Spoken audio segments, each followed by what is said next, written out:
Welcome to the first section of the module of DNS. The fundamentals is more or less a little recap of things that most people in IT at least are already aware of, and I just would like to highlight the things that we just need to know to be on the same level of understanding. If we would like to describe DNS in a nutshell, it's quite easy to describe it as very old. It's more than 30 years old, and a lot of enhancements and improvements and adaptations have been made in the last couple of years, or in the last couple of decades actually. So there are nearly 200 various RFCs, and if you would like to understand DNS in all its details, you have to read something like 3,000 pages of text, and I don't think anybody has done this so far. DNS itself is a distributed database, and it's the most successful distributed database. If you just imagine that something is more than 30 years old and it's still running as a distributed global shared database, which is just amazing to see. Later in this section, we will see how this was possible. The structure of DNS is a tree structure that is kind of similar to Unix file systems. So each node in the tree is an actual subtree or a domain or subdomain, which means that a specific domain name or the name of a DNS zone is just a specific position within the database, and all the labels are separated with dots. This is something that is quite familiar to everybody. So if you just type in something in your browser, you are aware that the different parts of the host name, of the full host name, are separated with dots. UDP is using port 53. DNS is using port 53 on UDP and TCP, and this is something that is not known to all of the IT guys. Some parts of DNS are using TCP. In addition to this, even simple responses by a DNS server, when they reach a specific limit, they can even be sent by TCP, and the DNS server is actually able to force a client to do a TCP handshake. This is, for example, a proper way to avoid a specific kind of attacks, for example. The depth of the tree itself, so of the DNS hierarchy, can have up to 127 levels, which sounds a lot, and it actually is a lot.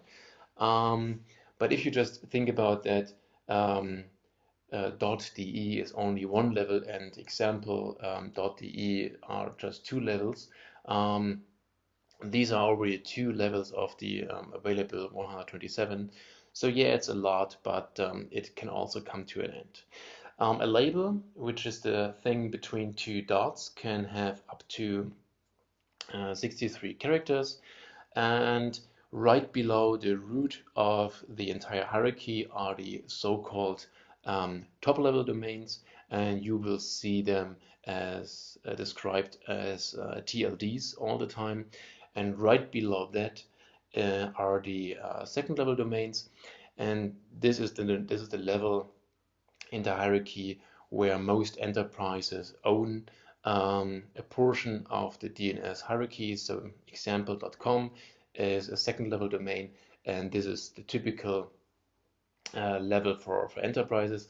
Nowadays, there are a lot of very new TLDs, and some of them are reserved or were bought by enterprises. So there's actually something like .company name that is available.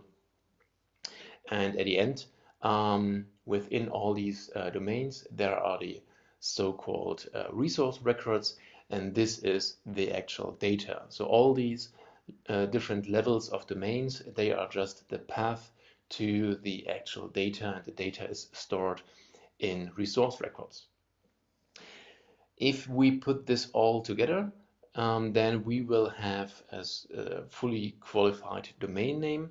FQDN is the most common phrase for that. So that means your host name, all its labels, and the root label at the end, which is just a dot. All this makes a fully qualified domain name, and this is what a DNS server is actually expecting. So when you send a query to a DNS server, it's not only the host name that you're asking, you also add the domain name at the end of the host name, and this is the indication for the DNS server what you are actually looking for.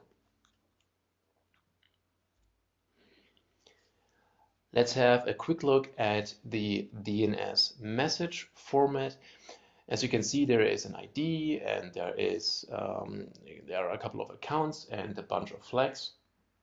And if we take a closer look at all these different flags, I just want to highlight some of them.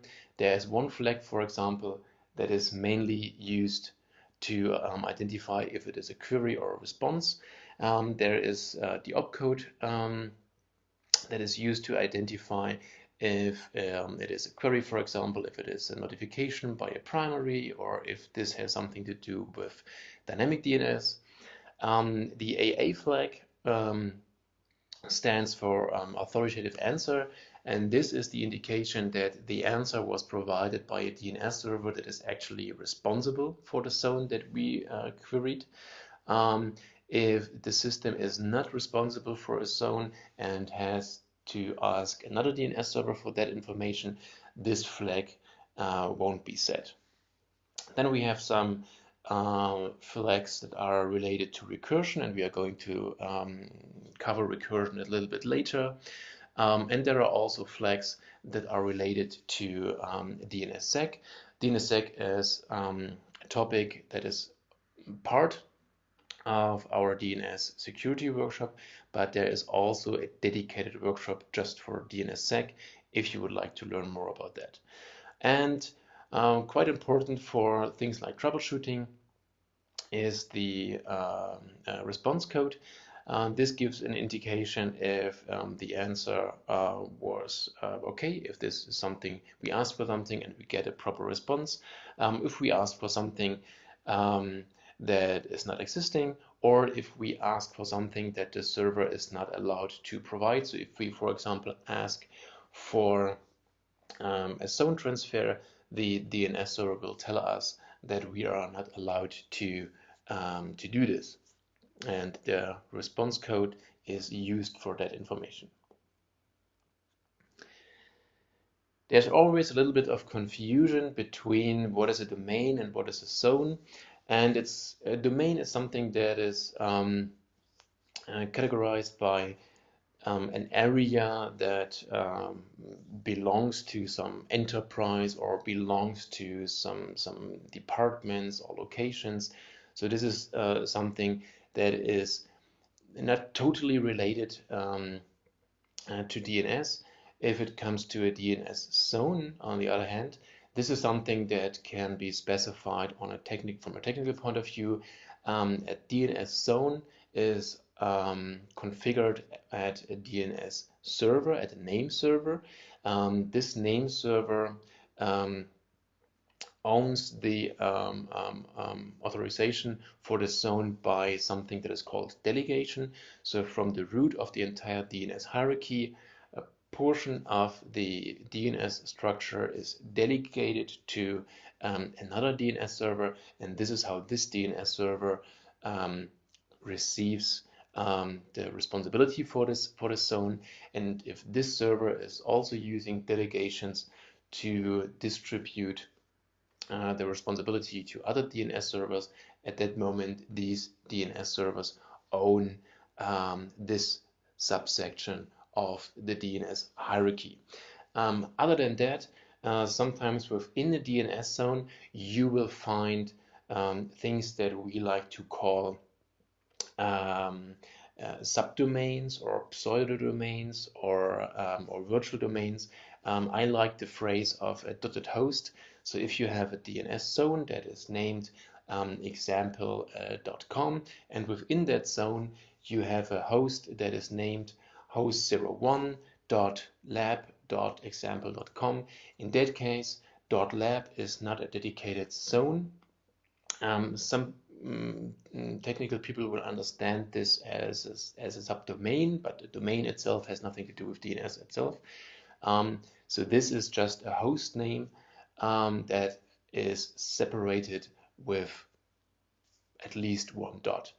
But it only belongs to the one and single DNS zone that is, in my example here, example.com. Now let's take a look at the different flavors that DNS servers we have. The well-known DNS servers are primary and secondary DNS servers. A primary DNS server is the one that is responsible for the zone data. DNS zone data don't have to be stored in a file. This is just because the reference implementation of bind is doing this. You will find other DNS server implementations that are using different ways to store data. It can even be a database backend that a DNS server is using to store its resource records. And the primary itself can also be a secondary for something else. So let's imagine that you have a DNS primary for a specific region, but this primary can be a secondary for zones of the headquarter of a company as well, so you can mix this. A secondary receives a copy of the authoritative data from its primary, but this is not always the case. Sometimes if you would like to cascade that, you can configure a secondary to do or to receive a copy of the DNS data from another secondary. This can be quite helpful if you, for example, have 200 secondaries and one primary. You can imagine that for every little update, a lot of transfer has to happen from the primary system to the secondary system. And so to reduce the load on the primary, it may just send a copy of the data or of the updates to 10 of the secondaries, and they will then send this to another level of 10 secondaries, and so at the end all secondaries will be up to date, but not at the same amount of time. There will be a little bit delta between the update of the primary and the update finally received by the last secondary. And within the zone data, this is where we will find our resource records, and the resource records are the part of the DNS that is describing the actual data. All the rest is just the structure, it's just the path to the data. The data itself is represented in resource records, and we have a dedicated section later just to describe the different types. And even the delegation that I mentioned earlier with regards to domains and zones and subzones, this is something that is specified in the zone data with specific resource records. So this is how a DNS server that is responsible for a specific part of the DNS hierarchy is delegating a subsection of this hierarchy to another set of DNS servers. This is done in these zone files. Here's just another piece of advice from a consultant that was traveling in various regions on the planet in the last couple of years. If you have a look at the configuration files of the most of the DNS server implementations, you won't find the wording of primary and secondary. In most cases, you will find the wording of master and slave. But in some parts of our world, these wordings have a kind of a bad taste from a historical point of view.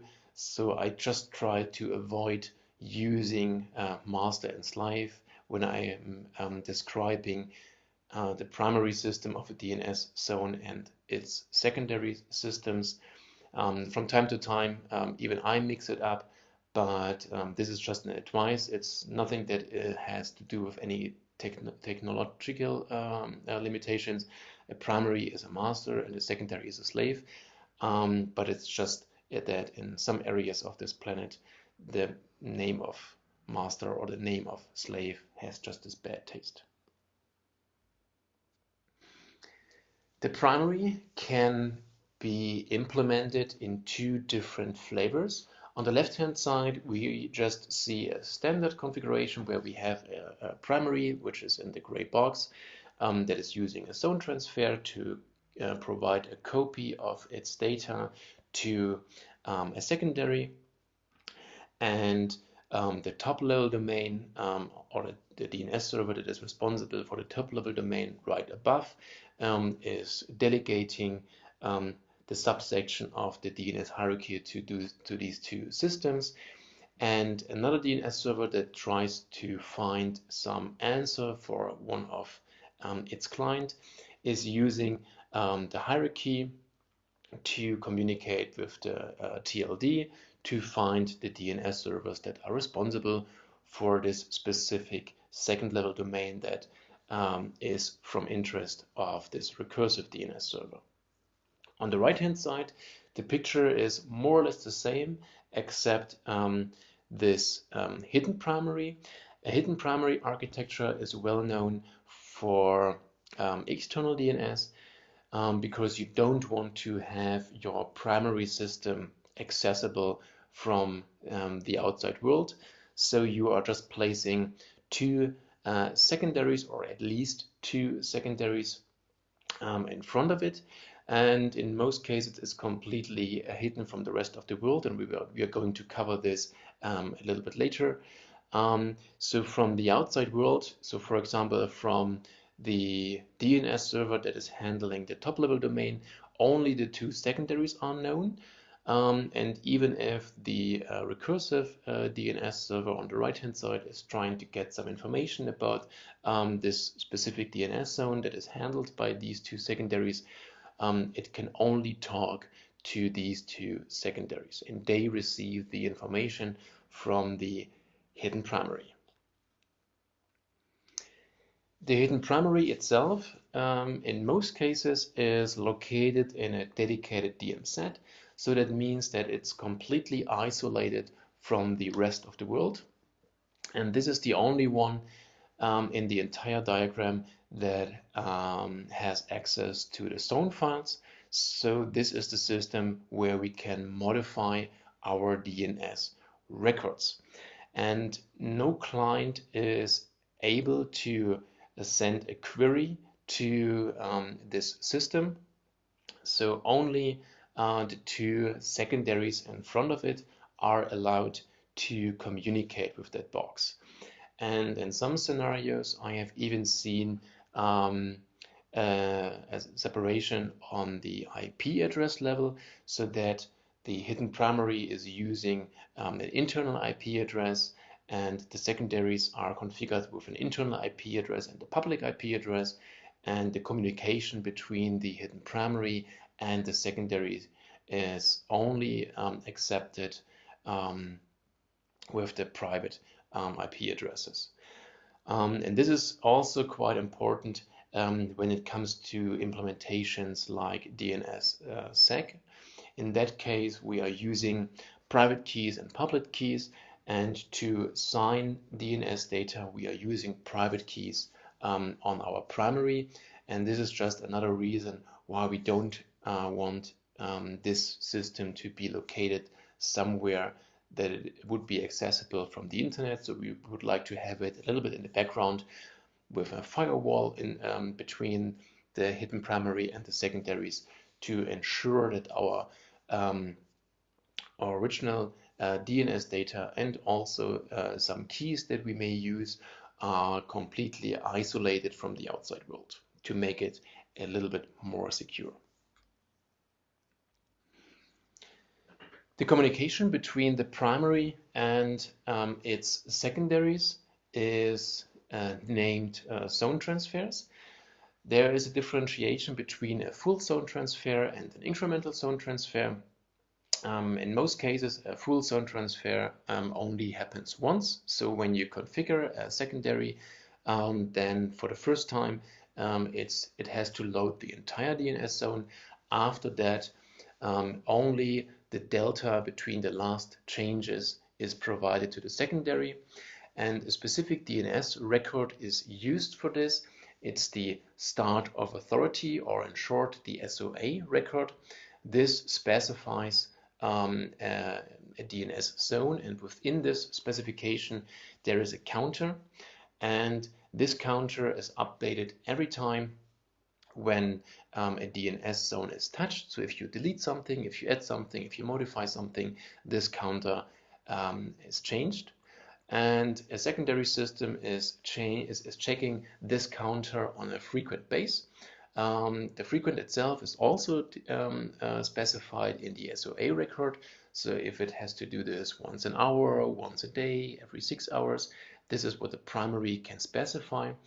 And if there is a delta between the counter of the secondary and the count of the primary is providing the changes since the last update to the secondary. It's also possible to only use full zone transfers.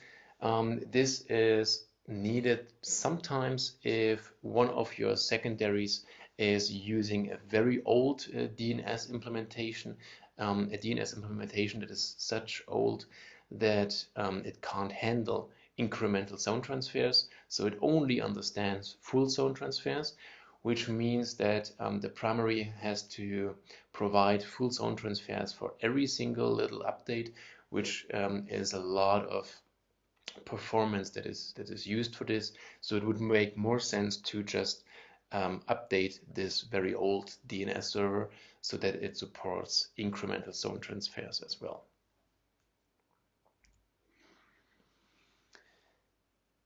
As I mentioned earlier, there is one component in the entire DNS architecture that is the reason why DNS is so successful as a distributed database, and this is the caching server. There are different wordings for this DNS server, even if you look at different books. You will find different explanations for more or less the same kind of functionality. Some will call it caching, some will call it resolver, some will call it forwarder. Unfortunately, there is no such thing like a copyright for the naming, so the context will describe what the author of a specific book or a specific blog post or whatever actually meant.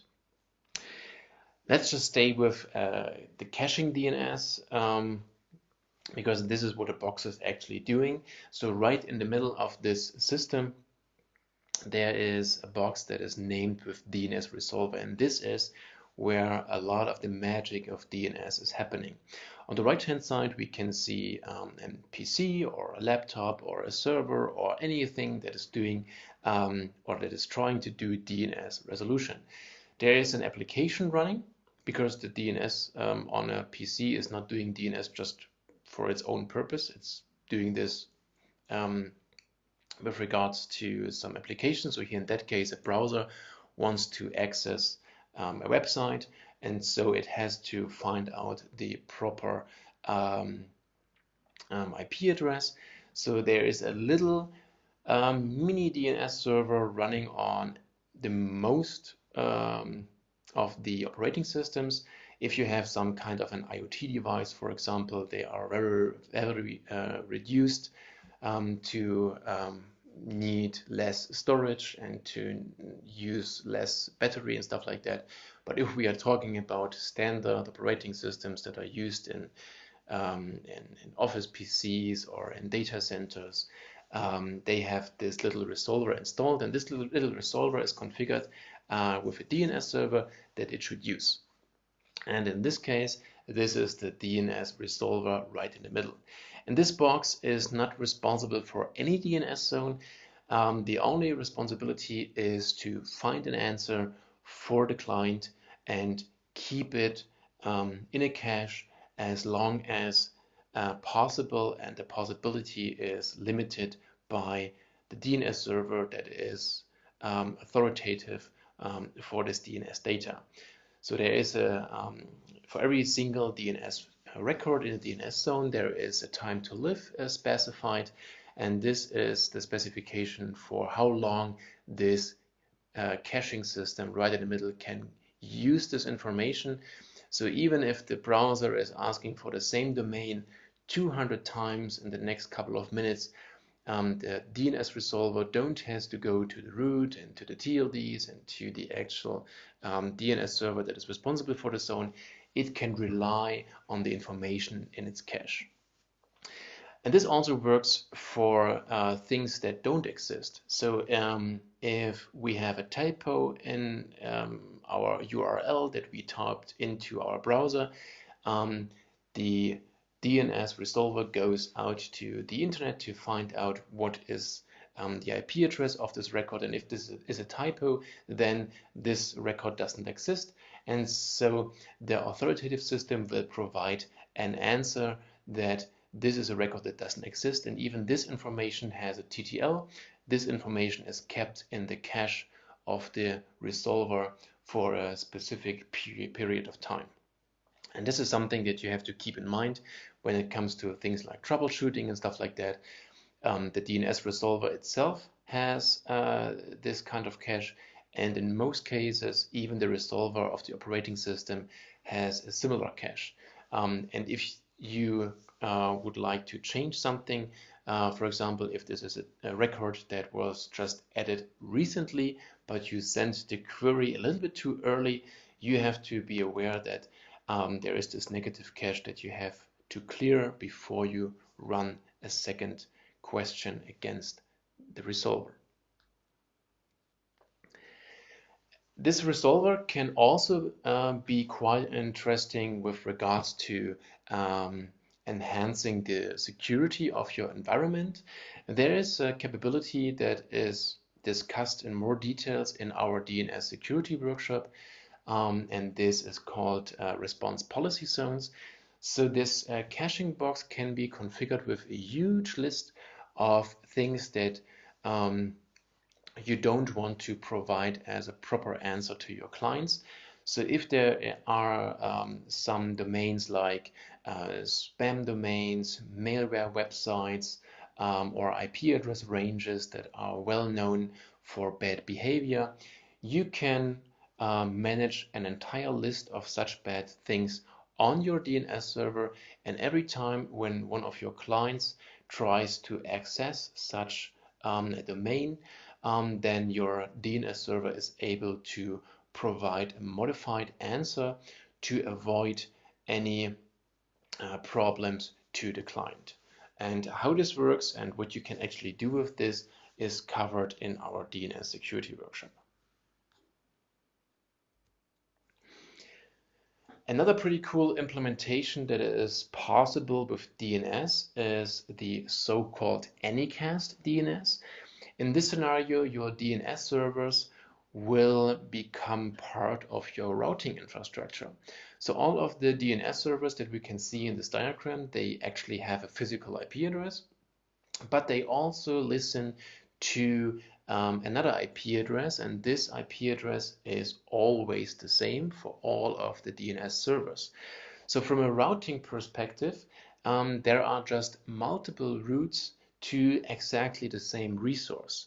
And if one of the routes just broke, or if one of the routers just got misconfigured or whatever, there is just another path to the same resource.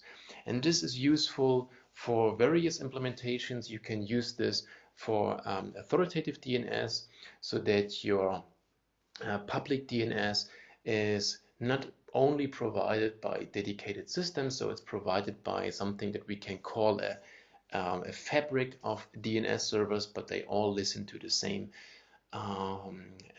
IP address.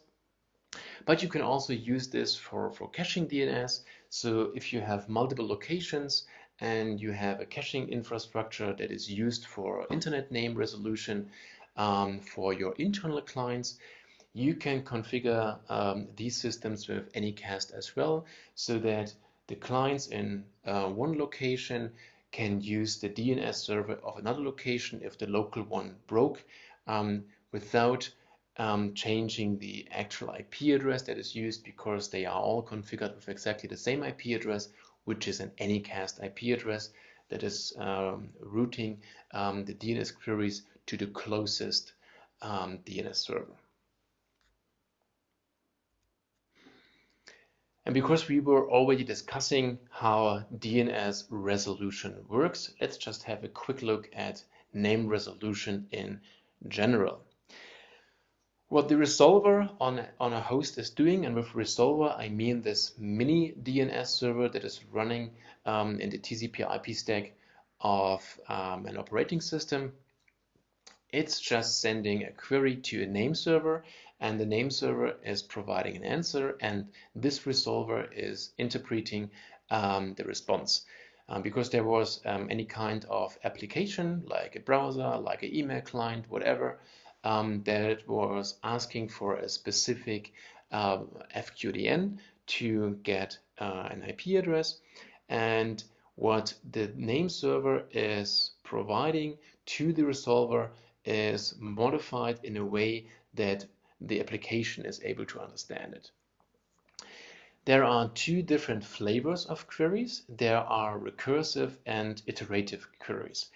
Recursive means that we expect the full answer. So we are asking for example.com, and we expect the IP address. This is what we want to have. An iterative query means that we are asking the same question, but even if the system that we ask can't provide the entire answer, we are just happy with a portion of the answer. So if we ask for example.com, but the system that we sent the query to can't provide this information, but it can't provide the information, what are the name servers that are responsible for .com, and may ask them, then we will accept this when we provided an iterative query.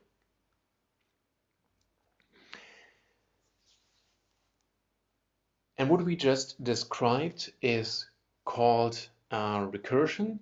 So a name server, in that case our resolver, aka the caching system, aka the forwarder, is using the closest known name server, and the closest known name server is identified based on the so-called round trip time. So that means a recursive DNS server in most cases is configured with more than just one system that it could use to communicate with, and it will use the time that it takes to get an answer from a DNS server to choose which one is the fastest, and this is the one it sends the entire query that was provided by the client. So here in that scenario, the client wants to know the answer for thread.example.com, and the caching system is configured to start with the root servers. Because the root servers are not responsible for example.com, we only get the answer that there are specific systems that are responsible for the top-level domain.com. So we are sending exactly the same query to the name servers of the TLD. They don't know the answer for thread.example.com and provide the answer of who is responsible for example.com, and then we send the same query to the system that is actually responsible for example.com, and now we can get an authoritative answer because we sent the query to the system that is responsible for the zone where the record belongs to. To understand the different kinds of queries in more details, let's just differentiate between recursive, iterative, and referral queries. Our client, or the little resolver, this mini DNS server on the client, is sending a recursive query. Recursive means it is asking for threadexample.com and it expects an authoritative answer. So the client expects an IP address. Then we have our caching system, and the caching system is configured to use the root servers to start with the discovery. And the caching system is sending an iterative query. Iterative means that we don't expect a full answer, we expect the best known answer. And best known in that case means that the root servers can guide us to the systems that are responsible for .com. So the answer from the root server is not an authoritative answer, it's a referral, because we were asking for threadexample.com, but we don't get an answer for threadexample.com, we just get an answer where to find .com. And so this is just a referral. And if we go to the next level, to the TLD, it's exactly the same. We ask for a full qualified domain name, but we don't expect to get a full answer. The system can't provide a full answer because it doesn't know what threadexample.com is, but it knows the system that is responsible for example.com, and so we send an iterative query to this one and get an authoritative answer of the system that is responsible for this DNS zone. And now the caching system can provide an authoritative answer to the resolver, and now the client knows the IP address of the record it was asking for. And all this information is now stored in the cache. So for a specific amount of time, the caching system knows what are the systems that are responsible for .com and what are the systems that are responsible for the second level domain as well. So for the next queries, even if the system is asking for another company.com, the caching system has to communicate with the root systems. It's communicating with the .com TLD servers directly.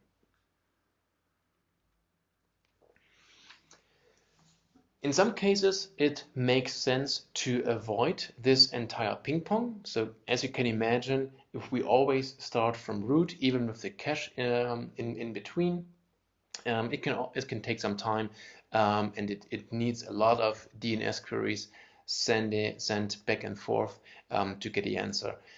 In some cases, you already know the DNS servers that are responsible for, or you know DNS servers that know a bigger portion of the answer than the root servers, for example. And for that case, we are using forwarders. And forwarders can be configured in two different flavors. So forwarders means that our DNS server is sending the question from the client to a specific system, and if this specific system is not reachable, then it will use a fallback mechanism to use the root servers.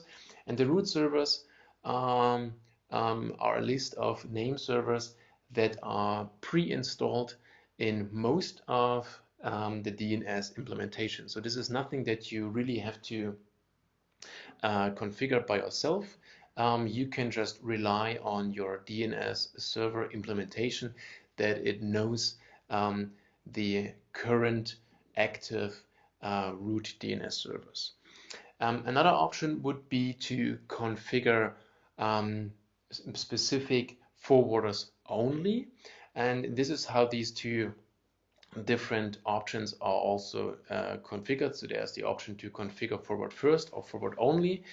The useful case for forward only means that you can always predict how your DNS queries are handled and what is the path that they go to. So if you configure two specific IP addresses to forward DNS queries to, and you configure your forwarding to forward only, you always know on 100% where your DNS traffic flows to. If you use forward first, in most cases, the forwarders will be used, but it can happen that one of the root servers that are distributed around the globe are used as well. And if you keep things in mind like routing, like firewalls, like ACLs, this can be quite difficult if you can't predict how your DNS queries are actually handled and forwarded. Forwarding itself comes in two different scenarios or configuration scenarios. The first scenario is this classic forwarding zone, and the second scenario is a stub zone. With a forwarding zone, you are configuring specific DNS servers to forward queries that belong to a specific domain. So here in that case, there is example.com, and if our DNS server is asked for anything that is related to example.com, this is the IP address that the DNS server is forwarding the query to. And it is forwarding the query as a recursive query, so it expects an entire answer. So if we use this forwarding to get an answer for example.com, we expect an A record. With regards to stub zones, a stub zone, as you can see in this little configuration example, it has a small local DNS zone file, not a zone file like the one that the primary or the secondary is using, but it's creating its own little zone file that contains the SOA record, the name server record, and also the glue record, which means the IP address behind the name server record, to always be aware of what are the name servers that are responsible for the zone to forward queries to these systems. And the queries are iterative queries. So even if the system that we configure right here is not responsible for the zone, but is able to provide portions of the answer, this is quite useful as well, because we get some referral to work with. And when it comes to the use case of these two different flavors, I would like to describe it as static versus dynamic. If we have a look at the static configuration, that means that you know exactly who is the administrator of this zone, and if this guy is changing his or her environment, then they will inform you, and then you can modify your forwarder configuration. But if you have a more dynamic environment, so if you are, for example, forwarding queries to a specific domain of another company, but this company is not really a subsidiary or part of your corporation, it's just another company that you are doing some kind of business with, but the IT departments are not interacting with each other, so it can happen that they change something and you won't be aware of it. Then this is a more dynamic environment, and so it helps to use a stub zone in that case. Nowadays, IT infrastructure is very dynamic, so it won't hurt if you configure stub zones all the time, even if you are aware of the changes that the target is doing, for example. This makes your DNS infrastructure just a little bit more robust, because you can survive some of these dynamic changes easily.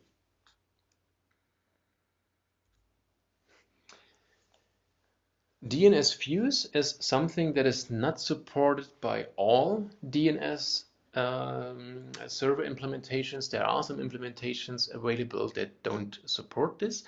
DNS Fuse are an idea to provide different DNS roles on a single DNS server. And the differentiation between the which DNS view is used is based on so-called match clients.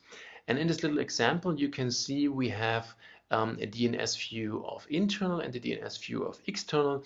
This is a well-known use case for DNS views. So instead of separating DNS for external and for internal authoritative zones on different systems, we combine them. This was done in the past quite often because hardware and stuff like this was more expensive than it is today. And so based on the source address of the client, it's served by the internal view or by the external view. One thing that you have to keep in mind is that a client is only served by one view. So if you have a specific DNS zone configured in the external view and an internal client tries to resolve it, based on the match clients, it's handled by the internal view. And if the internal view is not configured with such a DNS zone, and if the internal view itself is also not configured with anything like forwarding, the internal client won't get an answer, even if this zone is provided by the DNS server, but it's provided in the external view only for external IP addresses. So an internal IP address can't resolve the stuff that is configured in the external view. So my recommendation is try to avoid DNS views if possible, because it makes things like troubleshooting and also these match clients and ACLs and stuff like this, it makes it more complicated to identify how your DNS is actually handled. And if the budget is available, and if the only reason why you are using DNS views is to reduce the amount of DNS servers, please try to find the budget to separate this. It will make your life much easier in future.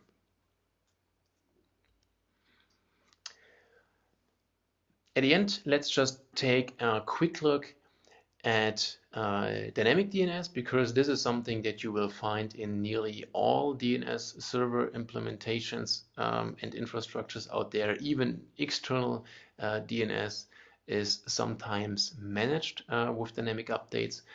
Dynamic updates are directed to the primary system. So the primary system is the only one that has a writable copy of the zone data. So dynamic updates can only be done here. Even manual updates are only done on the primary system and then transferred to the secondaries. With regards to dynamic updates, there is no such thing like dynamic update itself. It is always the combination of add and delete. So if you have a host in your DNS zone, host 01, with an IP address of 1234, and you would like to change the IP address to 9876, then you send a dynamic update to delete the record and to add a new one. It's not that you are just updating the record itself. Every dynamic update is causing an increment of this counter that I mentioned for a zone. The counter is called a serial number. This is the counter that is used for manual updates and also for dynamic updates. And every time when such an dynamic update happened, the primary per default is configured to send notifications to its known secondaries. And with known secondaries, I mean the secondaries that this box is aware of. At the beginning, I mentioned that it is possible that a secondary is getting a zone transfer from another secondary. And if this secondary is not known by the primary, it won't receive any notification. So, and then the secondary system is receiving these updates. They are stored in a dedicated file. And this file is called a journal file, and this journal file for the dynamic updates is frequently written to the original zone data. So if you have a zone file for our zone example.com and this zone is configured for dynamic updates and the primary is receiving a couple of updates, you won't find all the updates in the zone file immediately. They will be stored in a dedicated journal. And this journal from time to time is written into the original zone file. We also mentioned that it is possible to hide your primary. Then it's called a hidden primary. And in that case, how DNS updates are handled is a little bit different, because if somebody is sending an update, it is sending an update to the system that is mentioned as the system that is responsible for a zone. And if you have a hidden primary, all the systems that are identified as name servers in your zone data are secondaries. And they have a read-only copy of the data. So if an update is sent to such a system, you can configure your secondaries to forward these updates to the primary so that the update can be processed. Otherwise, the secondary won't process this update because it's not allowed to and not configured to do so, and the dynamic update would fail.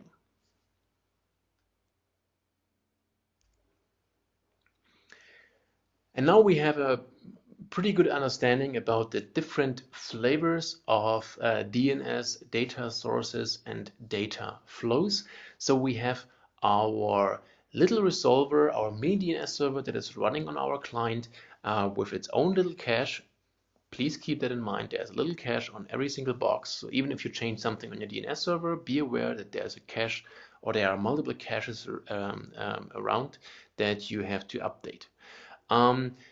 Sometimes there are different roles used for forwarders and recursive DNS servers. In most of the environments that I have seen, these two roles are combined in the same system. It's a system that is used by clients to resolve DNS, internal DNS and external DNS. So these boxes are used to communicate with authoritative systems. On the right hand side, we can see authoritative systems with a primary that has the writable copy of the zone data that is later transferred over a zone transfer to our secondaries at the bottom of this diagram.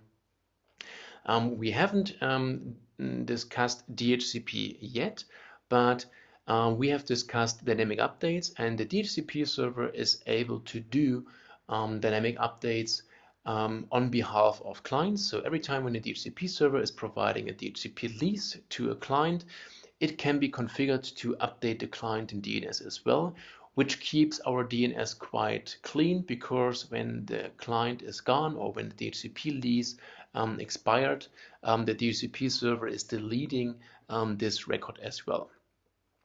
And because nowadays DNS and DHCP infrastructures can become quite complicated, most enterprises don't manage DNS server by server.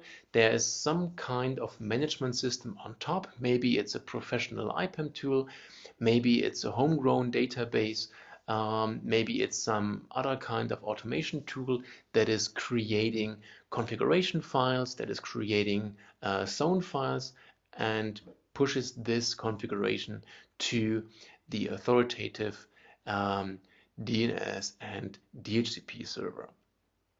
And here we just have actually the bigger picture of all the different flavors of DNS, and in the later sections of this module we will deep dive into different parts of this in more details.